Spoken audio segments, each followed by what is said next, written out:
സഹോദരരെ, വിശുദ്ധ യാക്കോബസിലേക്ക് എഴുതിയ ലേഖനം 2-ാം അധ്യായം 14 മുതൽ 17 വരെയുള്ള തിരുവചനങ്ങൾ. എന്റെ സഹോദരരെ, വിശ്വാസമുണ്ടെന്ന് പറയുകയും പ്രവൃത്തി ഇല്ലാതിരിക്കുകയും ചെയ്യുന്നവന് എന്തു മേന്മയാണുള്ളത്? ഈ വിശ്വാസത്തിന് അവനെ രക്ഷിക്കാൻ കഴിയുമോ?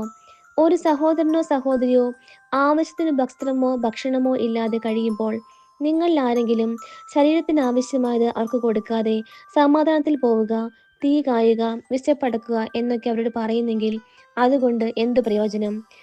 പ്രവർത്തികൾ കൂടാതെയുള്ള വിശ്വാസം അതിൽ തന്നെ നിർജീവമാണ്.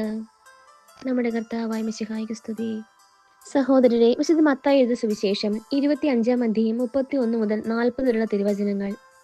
മനുഷ്യപുത്രൻ എല്ലാ ദൂതന്മാരോടും കൂടി മഹത്വത്തിൽ എഴുന്നള്ളുമ്പോൾ അവൻ തന്റെ മഹിമയുടെ സിംഹാസനത്തിൽ ഉപവിഷ്ടനാകും. അവന്റെ മുമ്പിൽ എല്ലാ ജനതകളും ഒരുമിച്ച് കൂടപ്പെടും. ഇടയൻ ചെമ്മരിയാടുകളെ കോലാടുകളിൽ നിന്ന് വേർതിരിക്കുന്നത് പോലെ അവൻ അവരെ തമ്മിൽ വേർതിരിക്കും. അവൻ ചെമ്മരിയാടുകളെ തന്റെ വലത്തുവശത്തും കോലാടുകളെ ഇടത്തുവശത്തും നിർത്തും. അനന്തരം രാജാവ് തന്റെ വലത്തുഭാഗത്തുള്ളവരോട് അരുളി ചെയ്യും, എന്റെ പിതാവിനാൽ അനുഗ്രഹിക്കപ്പെട്ടവരെ, വരുവിൻ, ലോകസ്ഥാപനം മുതൽ നിങ്ങൾക്ക് സജ്ജമായിരിക്കുന്ന രാജ്യം അവകാശപ്പെടുത്തുവിൻ.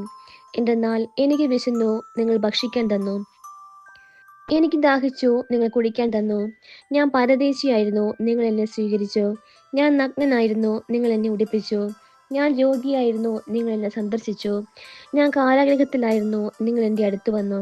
അപ്പോൾ നീതിമാന്മാർ ഇങ്ങനെ മറുപടി പറയും, കർത്താവേ, നിന്നെ വിശക്കുന്നവനായി കണ്ട് ഞങ്ങൾ ആഹാരം നൽകിയതും ദാഹിക്കുന്നവനായി കണ്ട് കുടിക്കാൻ നൽകിയതും എപ്പോൾ?